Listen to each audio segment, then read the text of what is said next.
Hello, Becky Calvert with Make Revolution TV again, and today I'm talking to none other than Sweary Kim. Okay, so we're back, and I am here with Sweary Kim, and I want to just start off by asking you a little bit of history of how you got into the Tumblr industry. It's been about 6 years now that I've been doing it. I used to see a Facebook Live. I can't remember the girl's name. I don't even think she does tumblers anymore. But it just happened to come across my feed sometimes. And I used to see her making glitter tumblers all the time. And that's honestly how, I started researching it. And I did about a year probably of research. 6 months to a year, somewhere around in there. And then I just went in head first. Okay. Like I bought turners, epoxy. I bought everything that I didn't need to. Right, absolutely. Of course. Yeah. So were you crafty before? Have you always been crafty? This is just a new craft, or? I wouldn't say like crafty. I used to like make my own scrapbooks and stuff like that. I used to make a little bit of like handmade jewelry, but I wasn't super crafty. Not like some of these people on this game are super crafty. Not me. So you just saw the glitter and just knew. Okay, yeah, for sure. I love the sparkles. I have to get into like the a raccoon to metal. Yeah. Okay. Got a little tin cans. Yeah. Okay.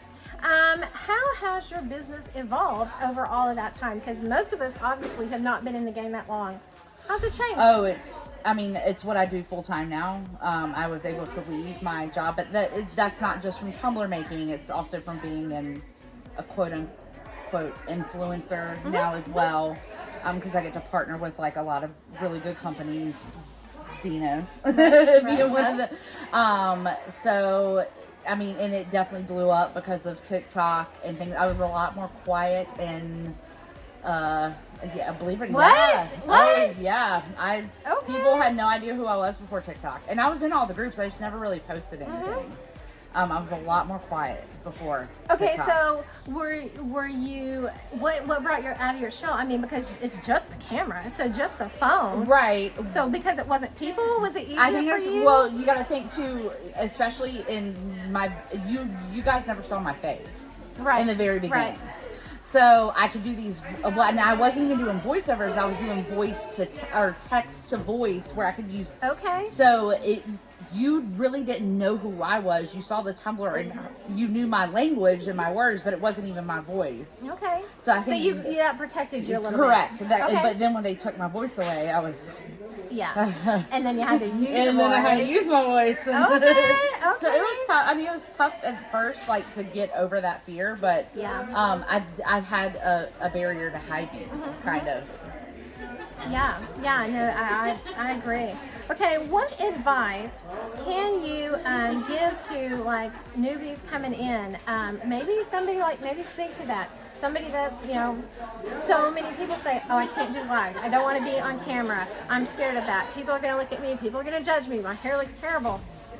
I do it one time and then do it 2 times and then do it 3 times. And eventually, you get over it. For you, it may be after doing it the first time, or it could be after doing the 10th time, but I do think repetition is key. And I think after you do it the first time, each time it's going to get easier and easier to be able to put yourself out there. Right. And I do think that to be in this industry on social media, in any industry really, you do have to have a little bit of a thick skin.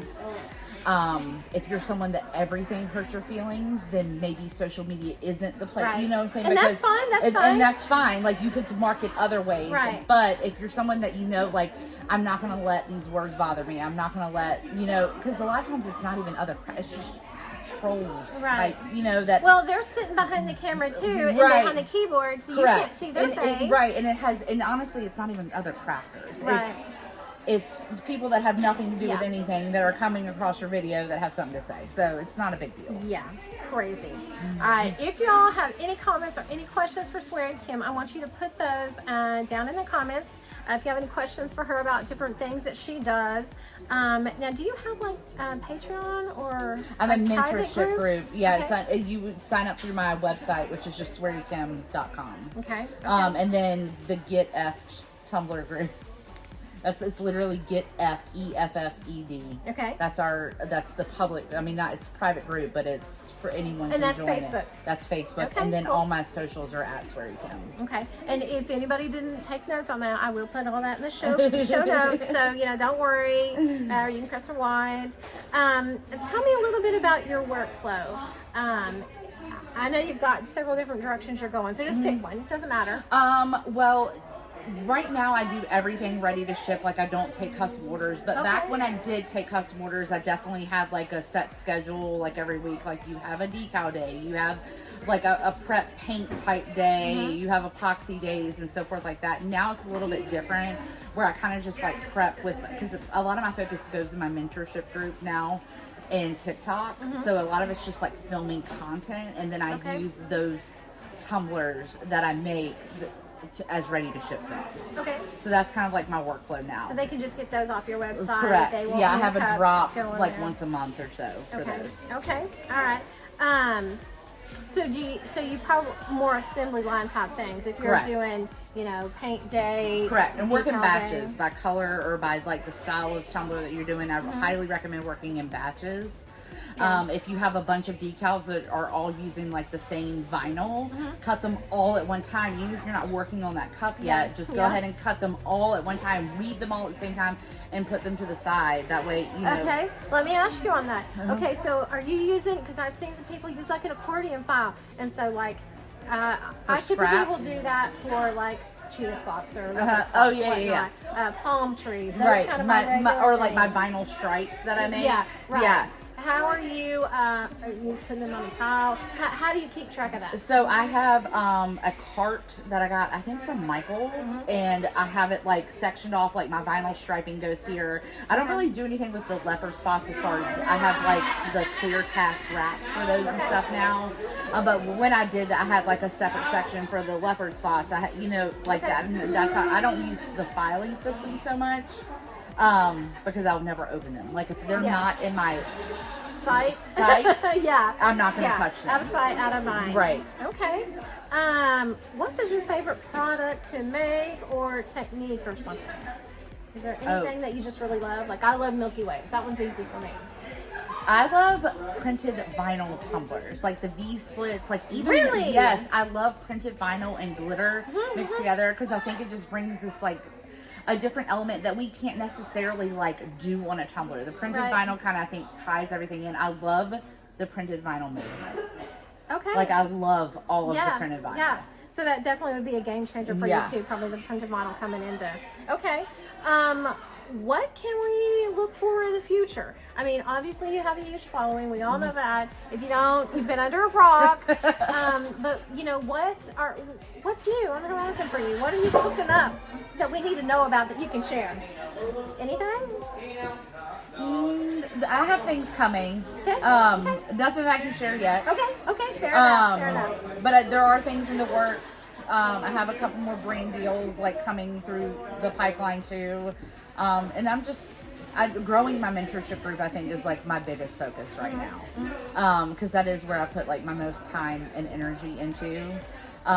Because I do foresee myself kind of like, I don't think I'll ever leave TikTok fully, but I've noticed myself kind of winding down from that era, if that makes sense. And I just like to focus on like a smaller group. It's a lot easier for me to give people the attention that they're that they want and deserve. Yeah. Cool. So no, I like that. I can really appreciate that. I want to ask y'all, if you haven't subscribed, please subscribe to the channel. The whole point of this is I am trying to encourage and uplift and just kind of share different makers, different business owners.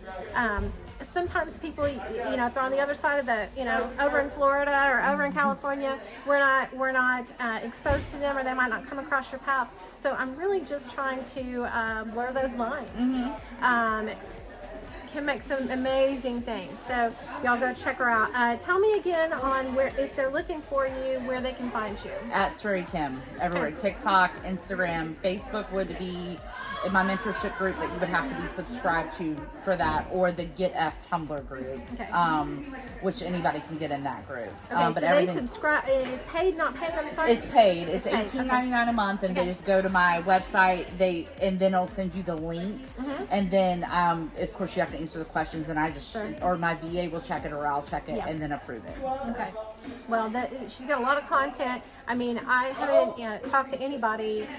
Honestly, I don't know anybody that I can say that I know has been, everybody's like, oh, I've been doing this for years, 4 years, or Yeah. 3 years. So definitely you have a wealth of knowledge Right, and yeah. experience that if y'all are looking to learn some amazing techniques with a lot of different product, be it the vinyl, be it the glitter, are you doing any kind of rhinestone stuff? I do a little bit of rhinestoning. Okay, I was gonna say, I don't the think I've seen- patience for the rhinestoning is astronomical. Yeah. Wine and rhinestones. That's how you do So, that. and that's another thing with vinyl, doing the print with the clear rhinestones over top. Oh yeah. Oh, it's like I cheap glitter. Yeah, It's like cheap but glitter. it's like cheap rhinestones. Yeah, absolutely. Obsessed. Yeah, Yep. love that. Well, thank you so much. I really appreciate you taking the time. You really are an icon in our industry. The things that you make are just so inspiring. Yeah, you swear a lot, we all do off camera. I know, Don't pretend like you don't. So I just really appreciate you and what you've done for our industry, because you've contributed and you've taught a lot of us a lot of things. So I want to thank you for that. Thank you, and I think I think I've given an outlet to people that didn't have to feel like they had to be so cookie cutter anymore. Oh no, you're right. You're right. And I think that's the biggest feedback that I've gotten, is that I don't have to be so perfect and polished, and my space doesn't have to be this pristine. I think if anything, I'm more proud of that than anything No, that's else. true. No, I can. I really didn't look at it like that, but I can speak to that, because I know, to me, like, I'm not one that would just go like make a cup unless it was a challenge. Then I'm on for competitiveness. Yeah, let's do this. But otherwise, like, I'm not going to go do a tutorial on something I've not done. Right. Just the way my brain thinks, I think has to be perfect. It has to be what Right. I think is perfect to me. So definitely, I feel like you definitely give a vibe that it's okay. We're all You gonna be mess up. you, you be you, and not that you're making mistakes. It's just a comfort Right.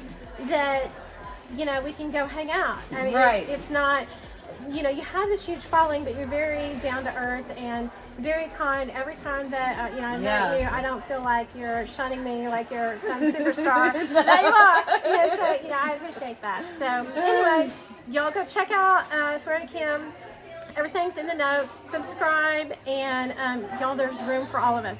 If Kim is not your cup of tea, it's fine. It's fine. It's okay. I promise I'm not mad. I understand it. It's fine, because I'm probably not your cup of tea either. But there is room for all of us in this community, and I've always tried to tell my kids, you can learn something from everyone. Everyone, no matter who it is, you can learn something.